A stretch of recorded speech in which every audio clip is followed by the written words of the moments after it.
नमस्कार दोस्तों, हिंदी कहानी 2.0 चैनल में आप सभी लोगों का स्वागत है। तो दोस्तों, आज हम धर्मवीर भारती जी द्वारा लिखित उनकी कालजयी उपन्यास गुनाहों के देवता का 21वां भाग सुनते हैं। लेकिन उससे पहले आप सभी लोगों से विनम्र अनुरोध है, अगर चैनल पर नए हैं तो चैनल को सब्सक्राइब जरूर कीजिएगा। उपन्यास अच्छी लगे तो लाइक शेयर कमेंट जरूर कीजिएगा। तो चलिए शुरू करते हैं गुनाहों के देवता का 21वां भाग। दोस्तों, हमने पिछले एपिसोड में सुना कि गेसु सुधा के घर आई, लेकिन सुधा तो अपने ससुराल में थी। सुधा के घर में सिर्फ चंदर था, तो गेसु ने चंदर से सुधा के बारे में ढेर सारी बातें की, या यूँ कहिए कि चंदर के इतिहास को दोहराया, जिसके कारण चंदर के मन के सारे घाव फिर से हरे हो गए और चंदर व्याकुल हो उठा, जिसके कारण अब वह पम्मी से मिलना जुलना कम कर देता है। अगर मिलता भी है तो अब वह खुशी मन से पम्मी से बातें नहीं करता, जिससे पम्मी को एहसास हो जाता है कि अब चंदर को मुझ में रुचि नहीं है। अब आगे। एक दिन सुबह जब वह कॉलेज जा रहा था कि पम्मी की कार आई। पम्मी बहुत ही उदास थी। चंदर ने आते ही उसका स्वागत किया। उसके कानों में एक नीले पत्थर का बूंदा था, जिसकी हल्की छां गालों पर पड़ रही थी। चंदर ने झुककर वह नीली छां चूम ली। पम्मी कुछ नहीं बोली। वह बैठ गई और फिर चंदर से बोली, मैं लखनऊ जा रही हूँ कपूर। कब? आज। हाँ, अभी कार से? क्यों? यूँ ही मन उब गया। पता नहीं कौन सी छां मुझ पर छा गई है। मैं शायद लखनऊ से मसूरी चले जाऊँ। मैं तुम्हें जाने नहीं दूंगा। पहले तो तुमने बताया नहीं। तुम्ही ने पहले बताया था। क्या? कुछ भी नहीं। अच्छा, चल रही हूँ। अरे सुनो तो। नहीं, अब रोक नहीं सकते तुम। बहुत दूर जाना है चंदर। और वह चल दी। फिर वह लौटी और जैसे युगों युगों की प्यास बुझा रही हो, चंदर के गले में झूल गई और कस लिया चंदर को। 5 मिनट बाद वह सहसा अलग हो गई और फिर बिना कुछ बोले अपनी कार में बैठ गई। पम्मी, तुम्हें हुआ क्या यह? कुछ नहीं कपूर। पम्मी कार स्टार्ट करते हुए बोली, मैं तुमसे जितनी ही दूर रहूं उतना ही अच्छा है मेरे लिए और तुम्हारे लिए भी। तुम्हारे इन दिनों के व्यवहार ने मुझे बहुत कुछ सिखा दिया है। चंदर सिर से पैर तक ग्लानि से कुंठित हो उठा। सचमुच वह कितना अभागा है। वह किसी को भी संतुष्ट नहीं रख पाया। उसके जीवन में सुधा भी आई और पम्मी भी। एक को उसके पुण्य ने उससे छीन लिया, दूसरी को उसका गुनाह उससे छीने लिए जा रहा है। जाने उसके ग्रहों का मालिक कितना क्रूर खिलाड़ी है कि हर कदम पर उसकी राह उलट देता है। नहीं, वह पम्मी को नहीं खो सकता। उसने पम्मी का कॉलर पकड़ लिया। पम्मी, तुम्हें हमारी कसम है, बुरा मत मानो, मैं तुम्हें जाने नहीं दूंगा। पम्मी हंसी, बड़ी ही करुण लेकिन सशक्त हंसी। अपने कॉलर को धीमे से छुड़ाकर चंदर की उंगलियों को कपोलों से दबा दिया और फिर वच्छ के पास से एक लिफाफा निकालकर चंदर के हाथों में दे दिया और कार स्टार्ट कर दी। पीछे मुड़कर नहीं देखा, नहीं देखा। कार कड़वे धुएं का बादल चंदर की ओर उड़ाकर आगे चल दी। जब कार ओझल हो गई तब चंदर को होश आया कि उसके हाथ में एक लिफाफा भी है। उसने सोचा फौरन कार लेकर जाए और पम्मी को रोक ले। फिर सोचा पहले पढ़ तो ले, यह है क्या चीज़। उसने लिफाफा खोला और पढ़ने लगा। कपूर, एक दिन तुम्हारी आवाज़ और बर्टी की चीख सुनकर अपूर्ण वेश में ही अपने श्रृंगार गृह से भाग गई थी और तुम्हें फूलों के बीच में पाया था। आज तुम्हारी आवाज़ मेरे लिए मूक हो गई है और असंतोष और उदासी के कांटों के बीच में मैं तुम्हें छोड़कर जा रही हूँ इसलिए कि अब तुम्हें मेरी ज़रूरत नहीं रही। झूठ क्यों बोलूँ? अब क्या, कभी भी तुम्हें मेरी ज़रूरत नहीं रही थी, लेकिन मैंने हमेशा तुम्हारा दुरुपयोग किया। झूठ क्यों बोले? तुम मेरे पति से भी अधिक समीप रहे हो। तुमसे कुछ छिपाऊंगी नहीं। मैं तुमसे मिली थी जब मैं एकाकी थी, उदास थी। लगता था कि उस समय तुम मेरी सुनसान दुनिया में रोशनी के देवदूत की तरह आए थे। तुम उस समय बहुत भोले, बहुत सुकुमार, बहुत ही पवित्र थे। मेरे मन में उस दिन तुम्हारे लिए जाने कितना प्यार उमड़ आया। मैं पागल हो उठी। मैंने तुम्हें उस दिन सलामी की कहानी सुनाई थी सिनेमा घर में। उसी अभागिन सलामी की तरह मैं भी पैगंबर को चूमने के लिए व्याकुल हो उठी। देखा, तुम पवित्रता को प्यार करते हो। सोचा यदि तुमसे प्यार ही जीतना है तो तुमसे पवित्रता ही की बातें करूं। मैं जानती थी कि सेक्स प्यार का आवश्यक अंग है, लेकिन मन में तीखी प्यास लेकर मैंने तुमसे सेक्स विरोधी बातें करनी शुरू की। मुंह पर पवित्रता और अंदर में भोग का सिद्धांत रखते हुए भी मेरा अंग अंग प्यासा हो उठा था। तुम्हें होठों तक खींच लाई थी, लेकिन फिर साहस नहीं हुआ। फिर मैंने उस छोकरी को देखा, उस नितांत प्रतिभाहीन दुर्बल मना छोकरी मिस सुधा को। वह कुछ भी नहीं थी, लेकिन मैं देखते ही जान गई थी कि तुम्हारे भाग्य का नक्षत्र है। जाने क्यों उसे देखते ही मैं अपना आत्मविश्वास खो सा बैठी। उसके व्यक्तित्व में कुछ न होते हुए भी कम से कम अजीब सा जादू था।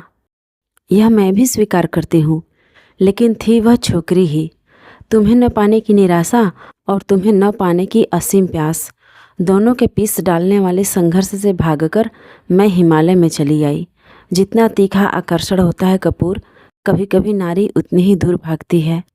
अगर कोई प्याला मुंह से न लगाकर दूर फेंक दे तो समझ लो कि वह बेहद प्यासा है।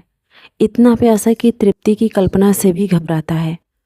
दिन रात उस पहाड़ी की धवल चोटियों में तुम्हारी निगाहें मुस्कुराती थी, पर मैं लौटने का साहस न कर पाती थी।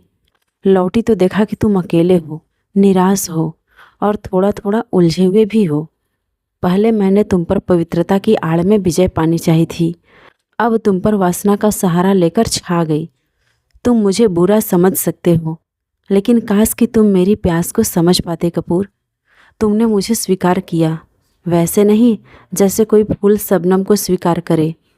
तुमने मुझे उस तरह स्वीकार किया जैसे कोई बीमार आदमी अफीम के इंजेक्शन को स्वीकार करे। तुम्हारी प्यासी और बीमार प्रवृत्तियां नहीं बदली, सिर्फ बेहोश होकर सो गई हैं। लेकिन कपूर, पता नहीं किसके स्पर्श से वे एकाएक बिखर गई। मैं जानती हूँ इधर तुम में क्या परिवर्तन आ गया है।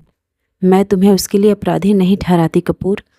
मैं जानती हूँ तुम मेरे लिए अभी कितने कृतज्ञ हो, कितने स्नेहशील हो, लेकिन अब तुम्हें वह प्यास नहीं, वह नशा नहीं। तुम्हारे मन की वासना अब मेरे लिए एक तरस में बदलती जा रही है। मुझे वह दिन याद है, अच्छी तरह याद है चंदर, जब तुम्हारे जलते हुए होठों ने इतनी गहरी वासना से मेरे होठों को समेट लिया था कि मेरे लिए अपना व्यक्तित्व ही एक सपना बन गया था। लगता था सभी सितारों का तेज भी इसकी एक चिंगारी के सामने फीका है। लेकिन आज होठ होठ हैं, आगे के फूल नहीं रहे। पहले मेरी एक झलक से तुम्हारे रोम रोम में सैकड़ों इच्छाओं की आंधियां गरज उठती थी। आज तुम्हारी नसों का खून ठंडा है, तुम्हारी निगाहें पथराई हुई हैं और तुम इस तरह वासना मेरी ओर फेंक देते हो जैसे तुम किसी पालतू बिल्ली को पाव रोटी का टुकड़ा दे रहे हो। मैं जानती हूँ कि हम दोनों के संबंधों की उष्णता खत्म हो गई है। अब तुम्हारे मन में एक महज तरस रह गई है, एक कृतज्ञता है, और कपूर वह मैं स्वीकार नहीं कर सकूँगी। क्षमा करना, मेरा भी स्वाभिमान है अपना। लेकिन मैंने कह दिया कि मैं तुमसे छिपाऊंगी नहीं। तुम इस भ्रम में कभी मत रहना कि मैंने तुम्हें प्यार किया था। पहले मैं भी यही सोचती थी। कल मुझे लगा कि मैंने अपने को आज तक धोखा दिया था। मैंने इधर तुम्हारी खिन्नता के बाद अपने जीवन पर बहुत सोचा, तो मुझे लगा कि प्यार जैसी स्थायी और गहरी भावना शायद मेरे जैसे रंगीन बहिर्मुख स्वभावशाली के लिए नहीं है ही नहीं।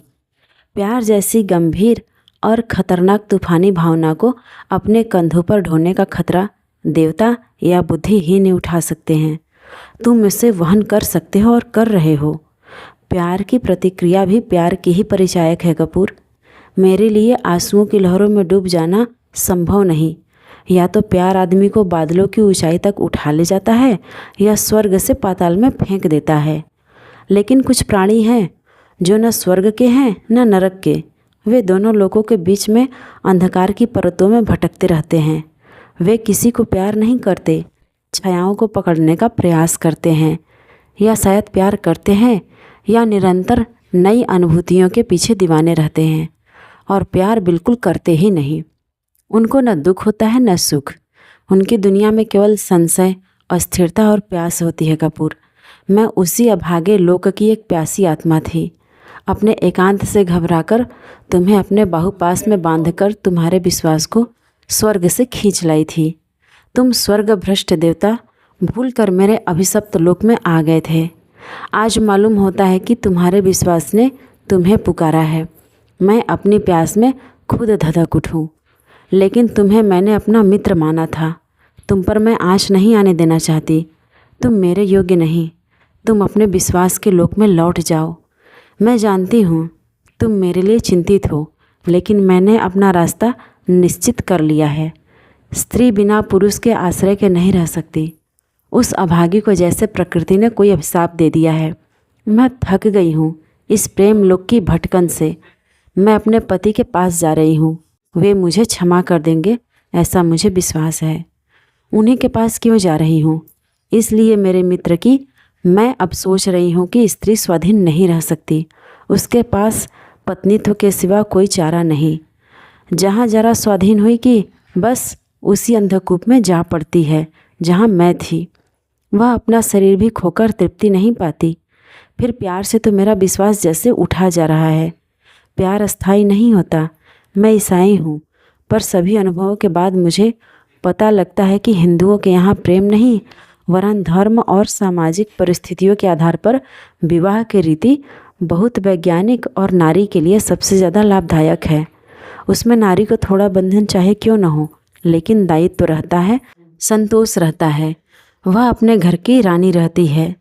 काश कि तुम समझ पाते कि खुले आकाश में इधर उधर भटकने के बाद, तूफानों से लड़ने के बाद मैं कितनी आतुर हो उठी हूँ बंधनों के लिए और किसी सशक्त डाल पर बने हुए सुखद सुकोमल नीड़ में बसेरा लेने के लिए।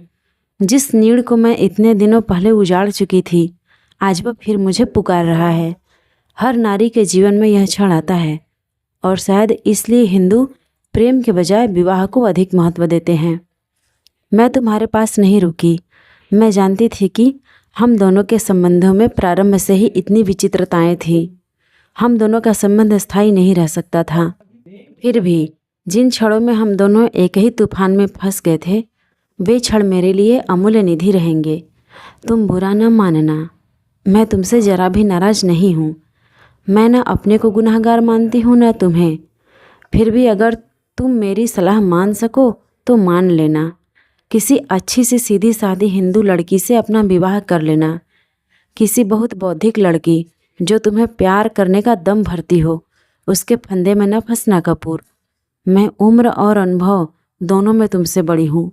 विवाह में भावना या आकर्षण अक्सर जहर बिखेर देता है।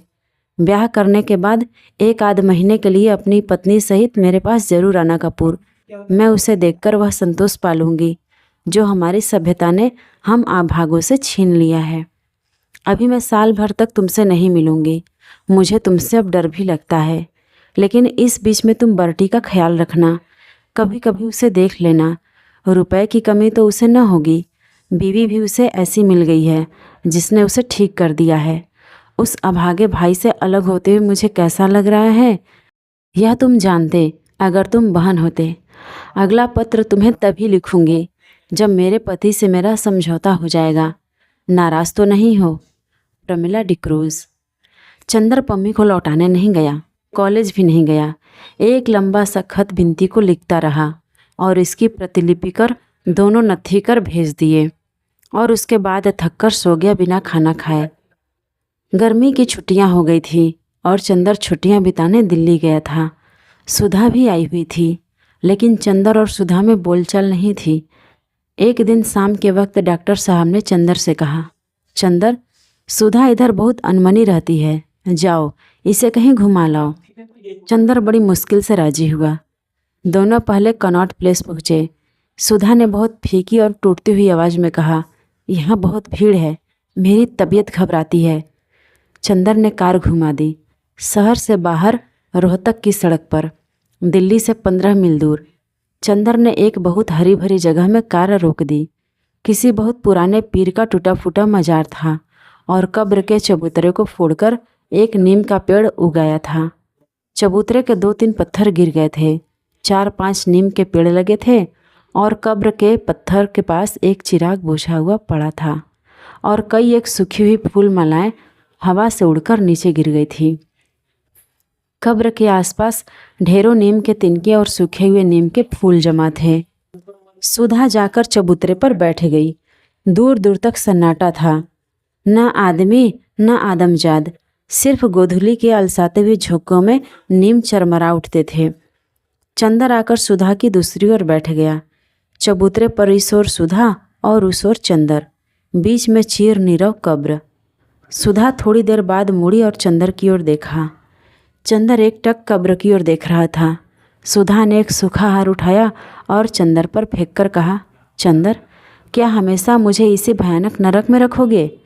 क्या सचमुच हमेशा के लिए तुम्हारा प्यार खो दिया है मैंने? मेरा प्यार? चंदर हंसा। उसकी हंसी उस सन्नाटे से भी ज़्यादा भयंकर थी। मेरा प्यार? अच्छी याद दिलाई तुमने।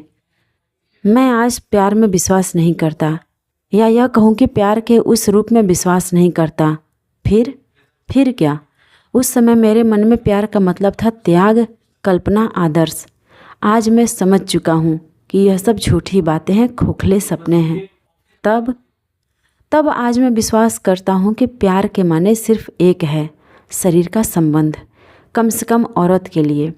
औरत बड़ी बातें करेंगी, आत्मा, पुनर्जन्म, परलोक का मिलन, लेकिन उसकी सिद्धि सिर्फ शरीर में है और वह अपने प्यार की मंजिलें पार कर पुरुष को अंत में एक ही चीज़ देती है, अपना शरीर। मैं तो अब यह विश्वास करता हूँ सुधा कि वही औरत मुझे प्यार करती है जो मुझे अपना शरीर दे सकती है, बस।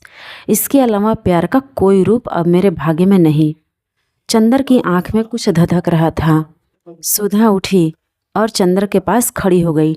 चंदर, तुम भी एक दिन ऐसे हो जाओगे, इसकी मुझे कभी उम्मीद नहीं थी।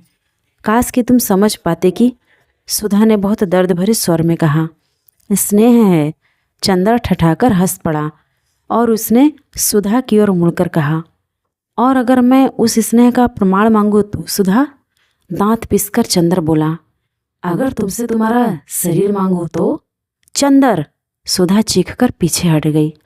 चंदर उठा और पागलों की तरह उसने सुधा को पकड़ लिया। यहाँ कोई नहीं है सिवाय इस कब्र के। तुम क्या कर सकती हो? बहुत दिन से मन में एक आग सुलग रही है। आज तुम्हें बर्बाद कर दूँ तो मन की नारकीय वेदना बुझ जाए। बोलो। उसने अपनी आँख की पिघली हुई आग सुधा की आंखों में भरकर कहा। सुधा क्षण भर सहमी, पथराई दृष्टि से चंदर की ओर देखती रही, फिर सहसा शिथिल पड़ गई और बोली, चंदर, मैं किसी की पत्नी हूँ। यह जन्म उनका है, यह मांग का सिंदूर उनका है, इस शरीर का श्रृंगार उनका है। मेरा गला घुटकर मार डालो, मैंने तुम्हें बहुत तकलीफ दी है। लेकिन क्या? चंदर हंसा और सुधा को छोड़ दिया। मैं तुम्हें स्नेह करती हूँ, लेकिन यह जन्म उनका है, यह शरीर उनका है। हाँ, क्या अंदाज है प्रवंचना के। जाओ सुधा, मैं तुमसे मजाक कर रहा था। तुम्हारे इस जूठे तन में रखा ही क्या है। सुधा अलग हटकर खड़ी हो गई। उसकी आंखों से चिंगारियां झरने लगी। चंदर, तुम जानवर हो गए। मैं आज कितना शर्मिंदा हूँ। इसमें मेरा कसूर है चंदर। मैं अपने को दंड दूंगी। चंदर, मैं मर जाऊंगी, लेकिन तुम्हें इंसान बनना पड़ेगा चंदर। और सुधा ने अपना सिर एक टूटे हुए खंभे पर पटक दिया। चंदर की आंख खुल गई। वह थोड़ी देर तक सपने पर सोचता रहा, फिर उठा। बहुत अजीब सा मन था उसका, बहुत पराजित, बहुत खोया हुआ सा, बेहद खिसियाहट से भरा हुआ था। तो दोस्तों, आज की ये धर्मवीर भारती जी द्वारा लिखित उपन्यास गुनाहों के देवता का 21वां भाग आपको कैसा लगा कमेंट करके ज़रूर बताइएगा। और अगर चैनल पर नए हैं तो चैनल को सब्सक्राइब ज़रूर कीजिएगा। अपने दोस्तों को भी शेयर कीजिएगा।